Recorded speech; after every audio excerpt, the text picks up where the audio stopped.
მოგესალმებით.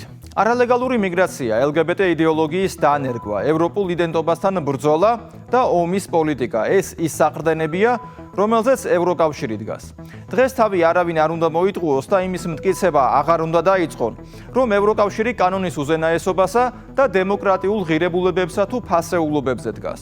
როდესაც ორმაგი სტანდარტი ბრიუსელის ბიუროკრატიისა და ევროკრატების სამარკო ნიშანი და პოლიტიკის ნაწილი გახდება, იქ ყველა ღირებულებაზე საუბარი დასრულებულია. დღეს ევროკავშირი არის იდეოლოგიურად ცარიელი, ფასეულობებისგან დაცლილი და მხოლოდ ომის პოლიტიკაზე აწყობილი პოლიტიკური პროექტი. დიპსტეიტის ანუ არაფორმალური ოლიგარქიული მმართველობის მიზანიც სწორედ ეს იყო, ევროკავშირის ამ წერტილამდე მოყვანა. გარედან მართული პოლიტიკის შედეგები ევროპაში ყველა ფერზე აისახება, დაწყებული დიპლომატიური პოლიტიკით და დასრულებული საკუთარ ამომრჩეველთან და საზოგადოებასთან ურთიერთობით. დღეს ევროკავშირის პოლიტიკურ ელიტას საერთოდ აქვს დაკარგული საკუთარი საზოგადოების ინტერესების განცდა. ან საერთოდ რა განცდა უნდა ჰქონდეთ ურსულა ფონ დერ ლაიენს, მის ევროკომისრებს კაია კალასის, მარტა კოსის, ანდრიუს კუბილიუსისა და სხვების სახით. ერთ დროს ევროკავშირის წამყვანი ქვეყნების ლიდერებიც ზუსტად იმავე მდგომარეობაში არიან და ამიტომაც არის, რომ უარყოფითი რეიტინგების რეკორდებს ამყარებენ. დიპსტეიტის ანუ არაფორმალური ოლიგარქიული მმართველობის დაკვეთა არის ევროპულ იდენტობასთან ბრძოლა.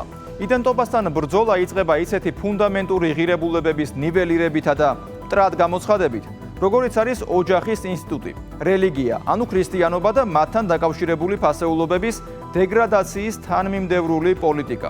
არალეგალური მიგრაცია, LGBT იდეოლოგიის დანერგვა და ომის პოლიტიკა მხოლოდ ბერკეტებია ამ მიზნების მისაღწევად. ბრიუსელის მარიონეტები კი ამ დაკვეთის შესასრულებლად ყველაფერს აკეთებენ. ევროკავშირის როგორც პოლიტიკური პროექტის დასასრულზე დღეს ბევრი ისტორიკოსი, სოციოლოგი თუ პოლიტოლოგი საუბრობს. უბრალოდ მათი აზრი მეინსტრიმ მედიაში არ ხვდება და არ შუქდება. ესეც კიდევ ერთი ნიშანია, რომ დიპსტეიტი ანუ არაფორმალური ოლიგარქიული მმართველობა სრულად აკონტროლებს ევროკავშირში არა მარტო პოლიტიკურ ელიტას, არამედ მეინსტრიმ მედიასაც. მეინსტრიმ მედია სრულად არის აწყობილი იმ დაკვეთებზე, რომელიც დიპსტეიტის დავალებით უნდა შესრულდეს. ამიტომ ის ადამიანები, ვინც იქ საუბრობენ, მეტნაკლებობით, მაგრამ ყველა ერთი მიმართულებით მსჯელობს და ევროკავშირის ძირეულ, არსებით პრობლემებზე არავინ საუბრობს. მაგალითად, ისეთი საკითხები, როგორიც არის ოჯახი, ტრადიციული ღირებულებები, ქრისტიანობა და ევროპული იდენტობა, ჩანაცვლებულია მრავალფეროვნებისა და მულტიკულტურალიზმის ნარატივებით.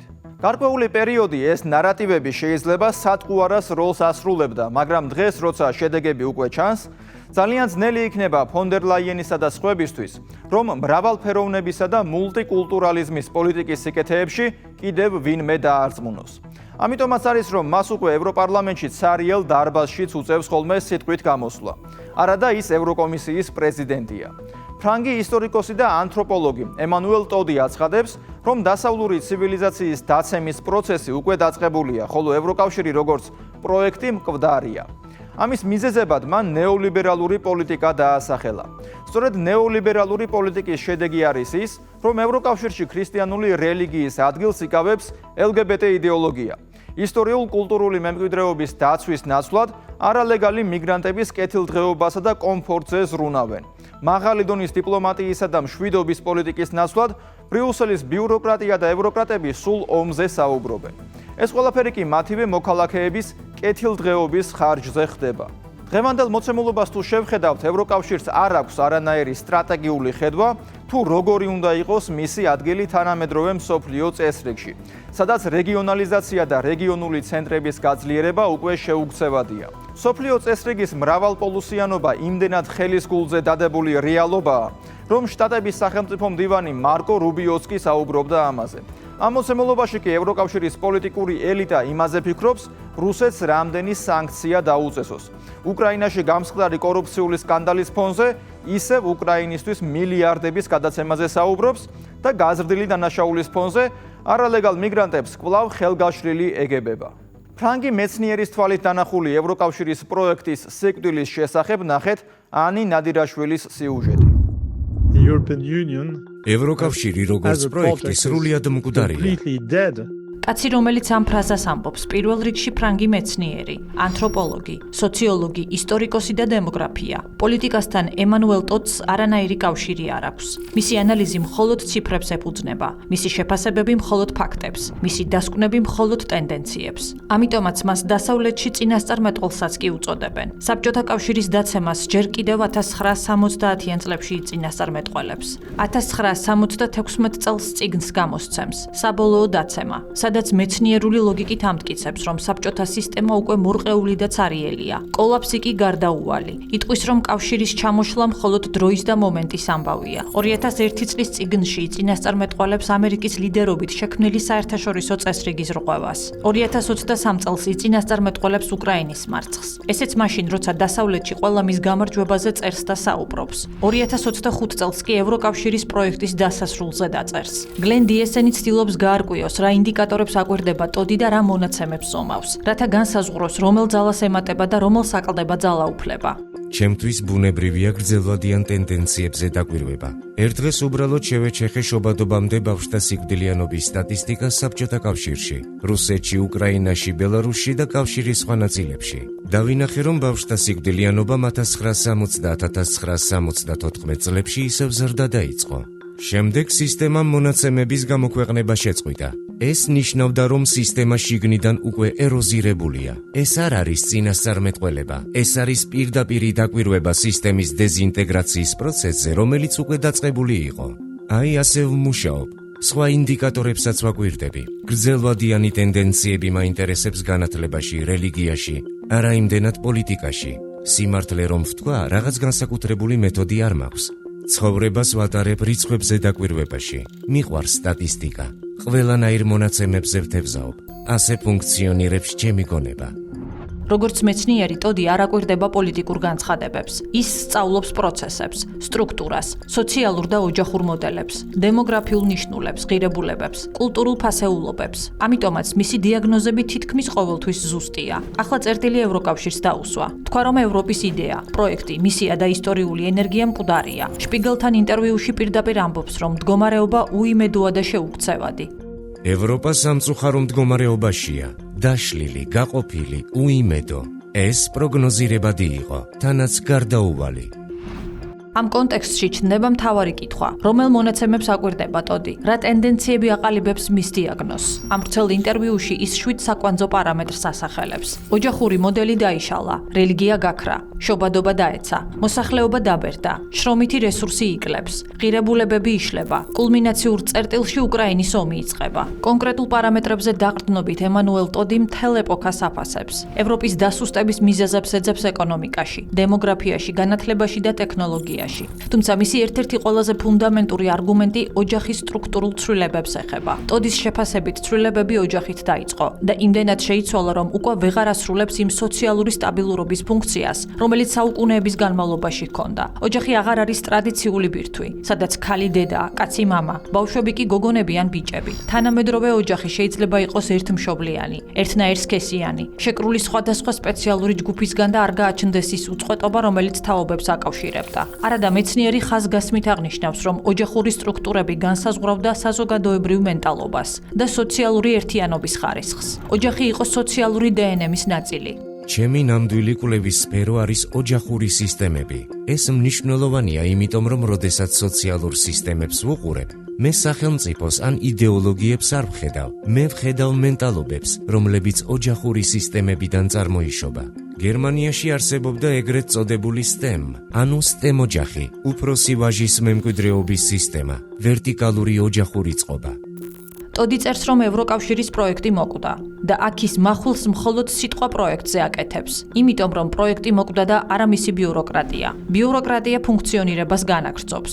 უფრო სწორედ ის იმართება არაფორმალური ოლიგარქიული მმართველობის, იგივე deep state-ის მიერ. ღირებულებების ნაცვლად ჩნდება ბიუროკრატიული რეგულაციები. ტრადიციების ადგილს იკავებს ბიუროკრატიული წესები. 8 ოქტომბერს ბრიუსელის ბიუროკრატია deep state-ის დავალებით LGBT ფერად პლუსებზე ახალ 2026-2030 წლების სტრატეგიას გამოაქვეყნებს. ის მოითხოვს წევრი ქვეყნებისა და კანდიდატებისგან ისეთი საკანონმდებლო ჩარჩოს შექმნას, რომელიც ფოკუსირებული იქნება მხოლოდ გეი წყვილების უფლებებზე.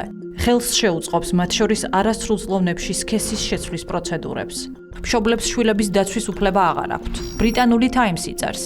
ნებისმიერი მთავრობა, რომელიც სასაკობრივ შეზღუდვებს შემოიღებს ან უარ სიტყვის სქესზე დაფუძნებული თანასწორობიდან გენდერულ თანასწორობაზე გადასვლაზე შესაძლოა ევროპის სასამართლოს განხილვის საგანი გახდეს. სასამართლოს უფლება აქვს დაადგინოს, რომ ევროკავშირის კანონები ეროვნულ კანონებს აჭარბებს.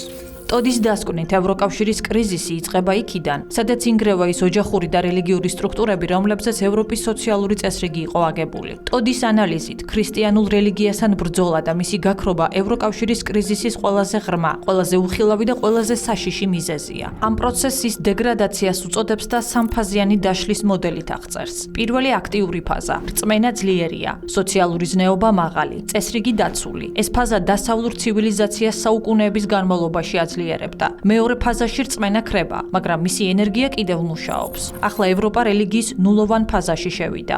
მესამე 1000 წლეულის ზღვარზე ჩვენ ნულოვანი რელიგიის ფაზაში შევედით. ნულოვანი რელიგია კი სრულიად სხვანაირი რამეა. ეს არის მდგომარეობა, როდესაც აღარაფერი რჩება, არაფერია დარჩენილი. აღარ გაქვს რწმენა ღმერთის მიმართ, რა თქმა უნდა. კარგავს ზნეობა, სოციალურ ჩვევებს, ყველაფერს, რაც კოლექტიურ მოქმედებას შესაძლებელს ხდის.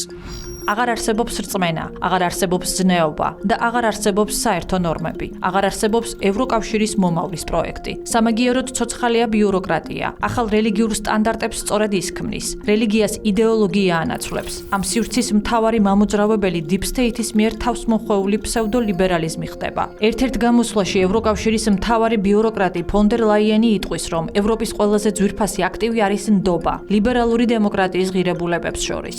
ახალ ლიბერალიზმში საყრდენი წერტილი აღარ არის ოჯახი და ოჯახური ერთობა. ცენტრში ინაცვლებს მეზე დაფუძნებული მოთხოვნები, ინდივიდის პირადი სურვილები და პირადი საჭიროებები. ფსევდოლიბერალიზმი გამოდის რელიგიისა და ოჯახური სტრუქტურის ნანგრევებზე, მაგრამ მას არ აქვს ძალა, ჩაანაცვლოს ღმერთი, იქცეს ახალ ღირებულებით ბირთვად. შექმნას ის, რასაც რელიგია ქმნიდა. ღირებულებათა სივრცეც არიელი რჩება. ტოდისთვის ლიბერალიზმი გადაიქცა ხელოვნურად შექმნილ ადამიანის აბსოლუტურ ინდივიდუალიზმად. მე მინდა, მე მჭირდება, მე ვირჩევ და ეს ცვლის მასობრივ საზოგადოებრივ აზროვნებას. მაგრამ პრობლემა ისაა, რომ ამ ინდივიდუალიზმს ზნეობრივი სისტემა არ აქვს. ცივილიზაცია, რომელსაც აღარ აქვს მიზანი, რწმენა, მორალური ღერძი და რომელსაც მხოლოდ ბიუროკრატია შემორჩა, ინერციით მუშაობს. ადამიანი რჩება კრიზისში, საზოგადოება სიცარიელეში, ხოლო ევროკავშირის პროექტი აგრძელებს საკუთარ მოკვდინებას. ამ ნულოვან რელიგიურ ეტაპზე ადამიანებს უკიდურესი სიცარიელის შეგრძნება ეუფლებათ. საერთოდ აღარ არსებობს არანაირი ღირებულება. ამ განცდას მივყავართ იმ მდგომარეობამდე, რომელსაც მე ნიჰილიზმს ვუწოდებ. ნიჰილიზმი არის არაფრის გაღმერთება, სურვილი გაანადგუროს საგნები, ადამიანები ან თვითონ რეალობა. ვაღიარებ ბოლო დროს განსაკუთრებით საფრანგეთში ჩემს ინტერვიუებში სულ უფრო ხშირად ვმსჯელობ ბოროტების გავრცელებაზე. მეშინია, რომ ახლა რაც მაწუხებს არის ის, რომ მიმდინარე მოვლენების ნაწილი გაცილებით უფრო მეტად უკავშირდება ბოროტებას, ვიდრე რაიმე რაციონალურ ბრძოლას ან ძალაუფლებისთვის კონკურენციას. და სწორედ ამ ნულოვან წერტილში ტოდის აზრით ფორმირებას იწყებს უკრაინის ომი. ამ ომს ტოდი არ განიხილავს როგორც მიზეზს. ის მისთვის არის დასასრულის სიმპტომი. ეს ახალი, უცნაური ომის წყურვილი. ეს უკავშირდება ღირებულებების სრულ არარსებობას. არსებობს სიცარიელე, მაგრამ ამ სიცარიელის ყველაზე საშიში მხარე ისაა, რომ საერთოდ აღარ არსებობს მომავლის ხედვა. ამიტომ თუ შევხედავთ სიტუაციას, მართლა მაოცებს, როგორ იქცა ევროპელები და თავად ევროკავშირი ბელისისტურ, ან თუ გნებავთ მებრძოლ ორგანიზაციად არმიის გარეშე და რაიმე მასშტაბური ომის წარმოების რეალური შესაძლებლობის გარეშე. და მაინც არსებობს ეს ომისგან შეპყრობილობა. სურვილი გააგრძელო ომი, რომელიც უკვე წაგებულია. ეს დაკავშირებულია იმასთან, რომ ევროკავშირის პროექტი მთლიანად მკვდარია. ჩვენი ელიტები, ალბათ ელიტები მეტისმეტად ძლიერი სიტყვა ამ ადამიანებისთვის. ამ ეგრეთ წოდებულმა ელიტებმა დაკარგეს რწმენა ევროკავშირის მიმართ. მათ დაკარგეს ნებისმიერი წარმოდგენა მომავლის შესახებ. და სწორედ ასეთ მომენტებში შეიძლება ომი ბევრს გამოსავლად მოეჩვენოს. ასეც იყო, უკრაინას უბიძგებენ ომისკენ. საომარი რიტორიკა ძლიერდება. კიევს სამშვიდობო მოლაპარაკებები ჩაუშალეს. ევროპის დედაქალაქებიდან ისმოდა მოწოდებები. იბრძოლეთ ბოლო უკრაინელამდე. მაგრამ აქ ჩნდება მთავარი კითხვა: რა ღირებულებებს იცავს ფონ დერ ლაიენი თუ ევროკავშირის პროექტი უკვე მკვდარია? რისთვის იბრძვიან უკრაინაში ევროპის ბიუროკრატები? შესაძლოა საქმე მხოლოდ პოლიტიკურ ინტერესებში არ არის, არამედ ფსიქოლოგიურ მიზეზშიც. როდესაც ცივილიზაციას აღარ აქვს მომავლის ხედვა, საერთო მიზანი და ღირებულებითი ბირთვი, ელიტებში იღვიძებს ძალაუფლების დაკარგვის შიში. სწორედ ამ ნიჰილისტურ პანიკაში ომი ხდება ფსიქოლოგიური ნიღაბი. ილუზია, რომ ბრძოლას კვლავ აქვს მნიშვნელობა, მაშინ როცა რეალური საფუძველი უკვე ნანგრევებადაა აქცეული. ამ ნანგრევებზე ხან ბრიუსელში იკრიბებიან, ხან ლონდონში, ხან პარიზში. სხედან და საუბრობენ რაღაც ღირებულებებზე, გამარჯვების ილუზიებზე. ახლა ჩვენ ძალიან ახლოს ვართ არაფერთან. ყველა ლაპარაკობს ღირებულებებზე. ჩვენს ღირებულებებზე, მაგრამ ჩემთვის ეს აშკარა ნიშანია, უკვე აღარაფერი დარჩა. როდესაც მხოლოდ ღირებულებებზე საუბრობ, ეს უკვე ნიშნავს, რომ მთლიანობა დაიშალა და მხოლოდ ცალკეული ფრაგმენტები დარჩა. ამ კულმინაციურ ფაზაში უკვე თავად ბიუროკრატიის სიკვდილიც მხოლოდ დროის ამბავია. ევროკავშირის პროექტი, რომელიც ოდესღაც ქრისტიანულ ფასეულობებზე, ოჯახურ სტაბილურობაზე, მშვიდობაზე და განვითარების მუდმივ ციკლზე იდგა, დღეს Deep State-ის მიერ ნაკარნახევმა ომის მესიანისტურმა ნარატივმა ჩაანაცვლა. სისტემურ ნგრევას დაემატა ღირებულებითი სიცარიელე, მომავლის ხედვის გაქრობა და ეგრეთ წოდებული ელიტების ნიჰილისტური პოლიტიკა. ევროკრატიული ბიუროკრატია აგრძელებს არსებობას, მაგრამ მიზნის გარეშე იღებს გადაწყვეტილებას, მაგრამ აზრის გარეშე. იბრძვის, მაგრამ აღარ იცის რისთვის. იმიტომ რომ წინ არც არაფერია. სწორედ სიცარიელე და რეგრესი არის Deep State-ის დაკვეთა, რამაც ევროპა ყოფილ ევროპად აქცია, ხოლო ევროკავშირის პროექტის სიკვდილის გაფორმება, როგორც ფრანგი მეცნიერი ამბობს, მხოლოდ დროის საკითხია. ევროკავშირი ასეთ მოცემულობამდე მიიყვანა სუვერენიტეტზე უარის თქმამ და გარე ძალების დაკვეთილი პოლიტიკის გატარება. Deep State-ის ანუ არაფორმალური ოლიგარქიული მმართველობის მიზანია ევროკავშირის ისე დასუსტება, რომ მისგან არა პოლიტიკური ერთეული, არამედ მხოლოდ ტერიტორიული ერთეული დარჩეს, რომელიც ადვილად სამართავი იქნება და ბრიუსელი მხოლოდ მენეჯერის როლს შეასრულებს. ეს გზა ტრადიციული ღირებულებების მტრად გამოცხადებასა და ომის პოლიტიკაზე გადის. სწორედ ამაში ხედავს ფრანგი ისტორიკოსი და ანთროპოლოგი ემანუელ ტოდი ევროკავშირის პროექტის დასასრულის მიზეზს. მე იოანე შაიშმელაშვილი ვარ. კვირაში 4 ჯერ 21 საათსა და 15 წუთზე. უყურეთ ევროკრატიას.